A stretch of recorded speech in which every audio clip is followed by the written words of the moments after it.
अमा थावख्रि संरैखा होनायनि हाबाफारि मारु प्रडाक्शननि हाबाफारि मा बुंगोन? दा बेयाव जों गिबियावनो साबायखर बावदों मारु प्रडाक्शनखौ बे जोंनि बायदि ओनसोलाव फैनानै दा बिथांमोना जोंनि ओनसोलाव मोनसे फेस्टिभेल खुंनो जोंखौ आवगायहोनो थाखाय जोंखौ सहयोग खालामदों जायनिखि मारु प्रडाक्शना बिभिन्न जोंनि बर' मा होनना बुङो कालचाराव बिथांमोननि बिहोमा दङ बिथांमोना प्रडाक्शन खालामदों मेथाइ बा एलबाम बा फिल्म बिथांमोना खालामबोदों बे हिसाबै दा दिनै जोंनि हांख्रायनायाव जोंनि ओनसोलनि हांख्रायनायाव बिथांमोना जोंनि डिमाकुसि ओनसोलनि सुक्लायनि नैबे दैमा सेराव मारु प्रडाक्शननि नाजानायाव अमा थावख्रि फेस्टिभेल जों खुंनो लादों बेजों लोगोसे जोंहा मोनसे आन्दोआव थाखोमानाय मोनसे माबा दङ जोंहा मा होनना बुङो थांखि दङ बेनो जाहैबाय जोंनि बरनदि वाइल्ड लाइफ सेंक्सुरि बेयाव गोबां अमा थावख्रि जों नुनो मोनोमोन उन्दै समाव गोबां नुनो मोनोमोन नाथाय दायो गोमालांनो हमदोंसै बेयो मोनसे अमा थावख्रिया जोंनि बर'नि मोनसे मा होनना बुङो मोनसे जोंनि जुनार जों जायखौ हाग्रायाव मोनो बे गोमालांनो हमनायखौ जों संरैखा खालामनो थाखाय बिथांमोना आवगायबोनायाव जों फेस्टिभेलनि मुंजोंनो जे जोंनि टुरिस्ट बा टुरिस्टखौबो जोङो लाबोनो सानदों बेवहाय जोंहा गोबां मेथाइ खनगिरिफोरा फैगोन बाहागो लागोन जोंनि बलिउडनि मेथाइ खनगिरि एस किं जायनिखि जोंनि जाखांफुनाय सेंग्रा सिख्लाफोरनि बयनिबो प्रिय बा बयनिबो मा होनना बुङो मोजां मोननाय सासे गायक बलिउडनि बिथाङा फैगोन बिथाङा मारु प्रडाक्शननि हांख्रायनाय लेखा बिथांमोना फैनायनि कनसेन्टखौ होबाय आरो बिथाङा फैगोन आरो लोगोसे जोंनि बड'लेण्ड ओनसोलनि गोबां मोजां मोजां मेथाइ खनगिरि मोजां मोजां आर्टिस्टफोर बेयाव एक्ट्रिस एक्टरफोरा बाहागो लागोन आरो बेवहाय सानसेनि हाबाफारि लानाय जादों खामानिफ्रा थाम थिम सोलिगासिनो दङ आरो नैबे खोब मोजां मोनसे परिबेक जायनिखि बेयाव गोबां स्टेजनि गेजेराव कालचार जि प्रग्राम नुगोन लोगोसे जोंनि थुलुवा खायद' जायखौ जोङो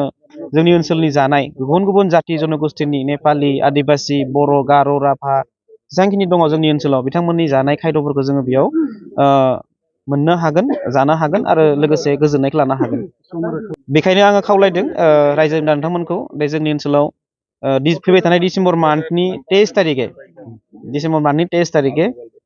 जोंहा 2 बाजारनिफ्राय आरम्भ जागोन आरो हरसेनि हाबाफारि बेयाव बयखौबो आङो लैहोर लैहोर फैनानै जोंनि फेस्टिभेलखौ मा होनना बुङो साक्सेस जाफुंसार होनो थाखाय खावलायबाय आरो बयखौ फैगोन आसा खालामबाय गोजोन्थों टाइमनि थाखाय गिबि खेबनि थाखाय जि मोनसे फांसन लादों मा बुङो? जोंबो बिराद एक्साइटेड मारु प्रडाक्शना बेहाय जों बयबो मिथिगौ जे बरनदि अरनारि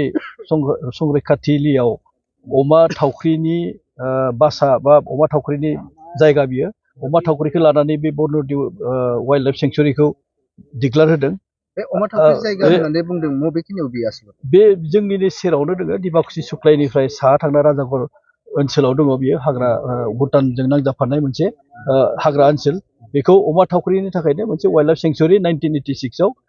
फोसावदों दा बेखौनो लानानै एसे प्रमट खालामनाय हिसाबै मारु प्रडाक्शना बेहाय फैगौ 23 डिसेम्बराव मोनसे हारिमुवारि एबा मोनसे अमा थावख्रि फेस्टिभेल मुङै मोनसे फेस्टिभेल लादों फोरबो खालामनो नागिरदों बेखायनो जोंनि थाखाय जोबोद मोजां बेहाय बलिउडनि जोंनि दानि उथिफुनाय सेंग्रा सिख्लाफोरनि आंगोनिबो आंगो मेथाइ खनगिरि यास किं बिथाङा फैगासिनो दङ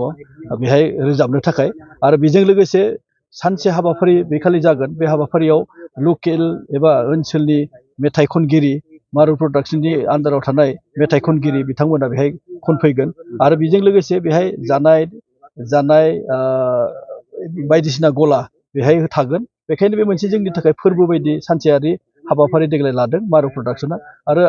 बिथांमोना मोनसे थांखि लाबावदों फैगोन बोसोरनिफ्राय बेहाय बे माने फेस्टिभेलखौ एसे गुवार लेभेलाव माने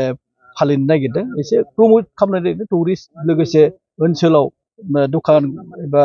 गलाफोरखौ एसे फेदेरनाय फाननाय हेरिनाय बेखौ मोनसे बेबस्था खालामनाय माने नोजोरजों बिथिंजों बिथांमोना बे हाबाफारिखौ लादों कालारा फैगौ डिसेम्बर दाननि 23 अक्ट' खालि बे थारैनो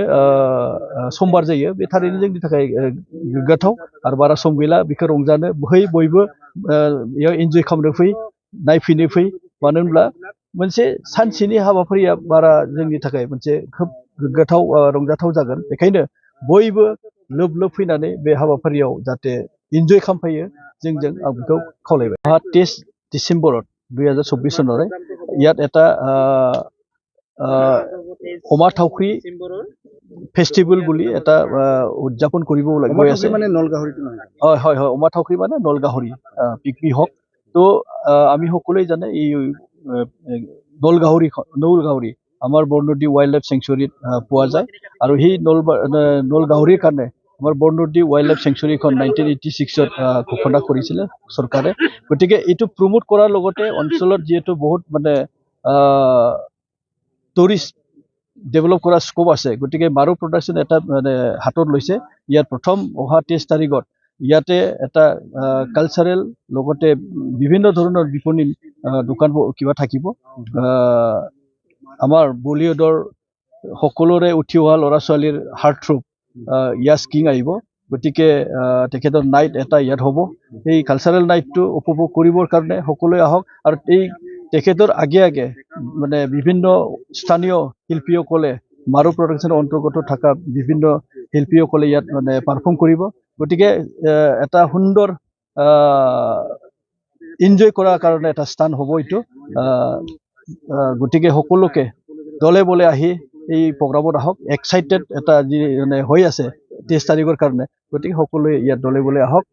অংশগ্ৰহণ কৰক নলগাহৰি যেহেতু অমা থাউক্ৰী বুলি কয় ইয়াৰ সংৰক্ষণৰ কাৰণে এইটো কৰা হৈছে নে কিবা এটা হয় আমি সবে জানে এইটো এটা ৰিয়াৰ স্পিচিছ মানে হেৰাই যাবলৈ ধৰিছে গতিকে এই বৰনদী অভয়াৰণ্যখনত চৰকাৰৰ যথেষ্ট মানে গুৰুত্ব লৈছে নলগাহৰিখন সংৰক্ষণৰ কাৰণে গতিকে এইটো আমি প্ৰমোশ্যন কৰিব লাগে এতিয়া নলগাহৰিৰ লগতে বৰনদী ৱাইল্ড লাইফ চেংচুৰীখন এই মানে প্ৰমোট কৰিবৰ কাৰণে যিহেতু এটা স্কোপ এই কালচাৰেল নাইট 3D এইটো প্ৰগ্ৰামৰ 3D গতিকে এটা এটা ফেষ্টিভেল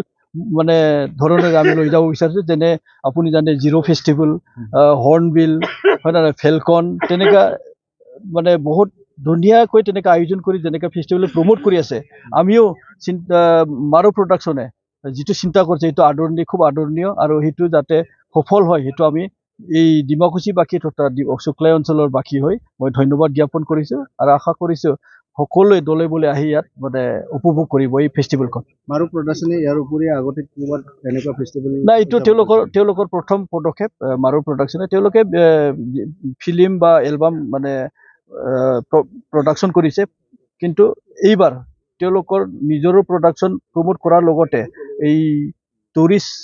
তথা বৰনদী অভয়াৰণ্যখন কেনেকৈ আমি আগুৱাই লৈ যাব পাৰোঁ নলগাহৰি তথা পিকপি হওক কেনেকৈ আমি মানে মানুহৰ মাজত হেৰাই যোৱা এটা স্পেচিছ কেনেকৈ সংৰক্ষণ কৰিব পাৰে ইয়াৰ উপৰি এৱাৰনেছ এটা অনা হ'ব ইয়াৰ থ্ৰুৱেদি আৰু এইটো এটা ফেষ্টিভেল আৰু এই ফেষ্টিভেলৰ দ্বাৰা আমি এটা এই নলগাহৰিৰ সম্পৰ্কেও জানিবলৈ এটা সক্ষম হ'ব